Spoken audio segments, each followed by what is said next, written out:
Welcome back to another episode of Mouth Minutes. You done found yourself right in it. We don't really give a damn about the chivalry. We just trying to keep away from the cavities and the negativities and the one twos, and don't forget the threes and the ups and the downs and the smiles, not the frowns. We don't really give a damn if it's going up, it's going down. I'm tell you right now, you done found yourself right in it, like the chair of a white dentist.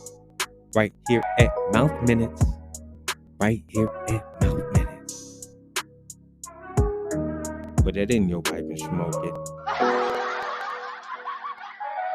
We would like to thank you all for tuning in to this episode of Mouth Minutes. Right now we have Miss Jones in the building. And Miss Jones, I got a question for you. We all have our experiences, right? As a woman, you have your experiences. As a man, I have my own experiences. I'm curious to know, you've interacted with, I'm sure men, just in general, as far as dating and such. What is an experience that, of dating any particular person that you recall that's like sticking out from what I just asked you? Literally, once you heard me asking about somebody dating, who popped out, and what is it about that date that you remember most? Rather if it was something that was, pretty dope, or if it was something that was like, nah, we could have did without that. Like what do you recall? So I'll say a positive and a negative. Pros and cons, we love it. Yeah, we're gonna start with the positive Okay, though. here we go. Positive. That's what we're talking about. Yeah. But when I started dating somebody that I can't get rid of, my son's father. Oh, okay. I noticed how often he asked me if I was okay. Okay.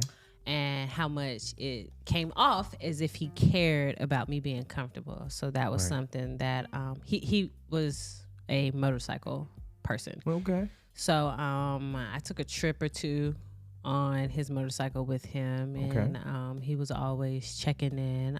That may sound basic to some, but that was different for me. I've never been on a motorcycle, and I never had a guy to always check in. This was like 10 years ago.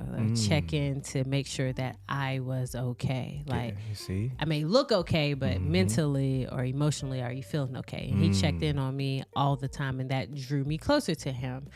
A negative, mama's boys.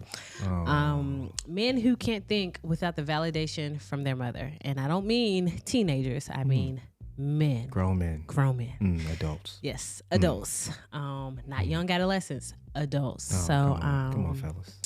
Yeah, so not a particular date, but I've had quite a few men that popped up in my head that can't seem to make a sole decision without being influenced by their mom. Wow. It's a mood killer. So do you think it's possible to actually ever marry someone if your parents do not agree or see eye to eye with the person that you're marrying? How do you feel about that? I only know the intentions my parents have for the most part, and I still would never fully understand the intentions they have. Right. But what my parents say make me feel in my spirit.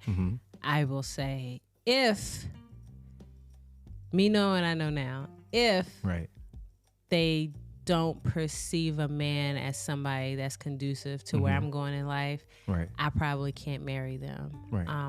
I'm not the most family oriented, but I do need to be able to call or show up with or talk about with my parents. If that gives my parents or my sister anxiety, then I start to do the self-looking mirror thing and understand that I may need to ask myself some questions. Like, why are you dating this person? Why do they feel uncomfortable? Is it a them thing? Is it them caring about you and you're just got your nose wide open? Maybe because unfortunately you may be digmatized at the time. Digmatized. That's a real thing. It be on your mind, y'all. Yeah. Don't it, huh? Ladies, are you digmatized? That needs to be the next.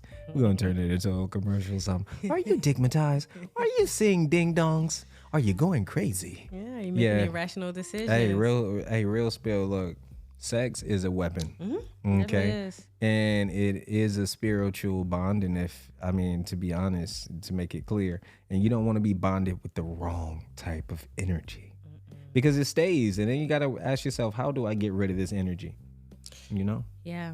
And sometimes it's unnecessary energy to ward off that type of spiritual presence in your life. You could be focused on other things, but it's like that promotion that you probably would have gotten. For real. Too bad you allowed this man or this woman to enter your sexual space, and now you can't focus on that promotion. Right. You have to focus on getting them out of your spirit.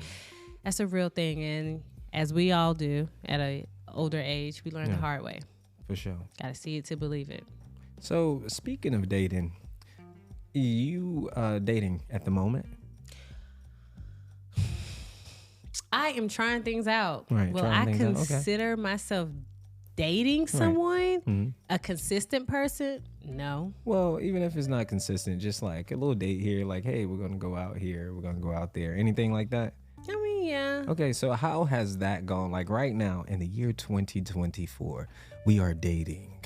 We are attempting to date. We are trying our best to take it from the COVID online dating to the in-person COVID-free-ish, vaccine pre-ish, after-ish. Don't give a fuck-ish now. It is what Not it at is. all. Raw-ish. Take it off. No, we don't care. What? We gonna be sick regardless-ish. Like, Don't even matter. We outside. Yeah. But so how does the dating scene look right now with you dating? Like potential? Is it like what's going on? Like no is it potential right now. I'm a student in the dating game. Are they pulling out your chair at least?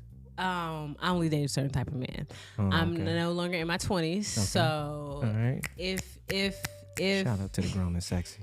If you're not given a certain type of masculine energy, then there will be no dates. Okay. There will be a cordial affair, like a simple transaction. Hey, how you doing? How was your day? That type of thing. But actually being in an intimate setting where I'm sitting across the table or sitting beside you in a certain space. Exactly. Okay. No. I've had to realize that there are signs, and I've had to learn that if he doesn't do this, then that may not be the man of your liking, and don't force it.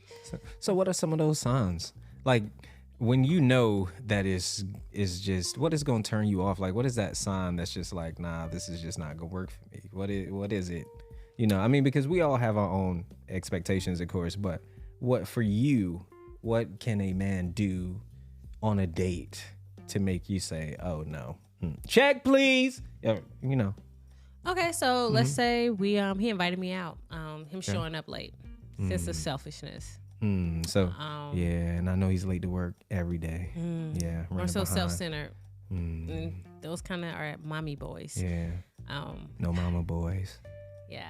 No mama boys. And that's not their fault, honestly. Right. And I've learned to realize that don't take it personal. It's just not the one for you. Yeah. You don't have to go to blows. Right. You don't have to cuss each other out. Right. You just have to, that's not the one for you. You know how it is.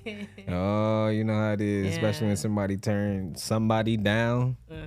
Hey, I don't know. So do they still do that? Like when somebody's like, hey, mama, or hey, baby, what? I don't know what they calling you. Sure, I don't know what they doing these days, but how is that? Like somebody call you that and they trying to get at you or whatever and you turn them down. Are they still out there like, bitch, I don't need you anyway, or you ain't that fine? Or are they still doing that out here? Or is Thankfully, I've never dealt with that. Oh, for real? Okay. All no, right. Shout out to the good spirits that's getting turned down out here. I feel like I give off a more humble energy when I do reject. It's never like I'm trying to. I always read the room. I'm a black woman, so I'm kind of used to how black men may perceive things, even if they all don't perceive things the same way.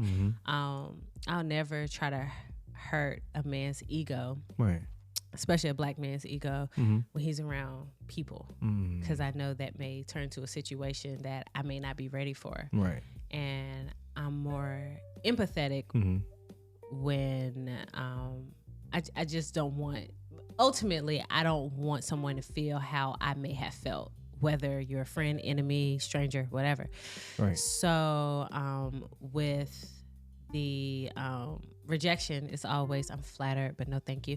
And I wear like a little engagement ring. Right. Although it's really not real, but I could throw that up. From what I hear about the engagement rings, them engagement rings bring people on more. It's like, oh, they may. Yeah. Well, from what I've heard, I mean, I don't know. I don't know if that's a fact or not. Let's get off of that. Shout out to everybody out here married and in love. Most definitely. By the way. Show us the way. Yeah. We trying to learn. Give I us want something. a husband.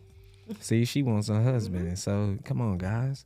Come on down to the Mouth Minute Studios right now. We are setting up a dating session now. Seriously, I can bring some girls that definitely want to meet some nice gentlemen. All right, hey, we can make it happen. Gentlemen, independent. So if you are out there listening, guys, and you got it together, all right, no mama's boys, all right. She says she don't want no mama's boys. So have your together. Most definitely. By all means. Mm-hmm.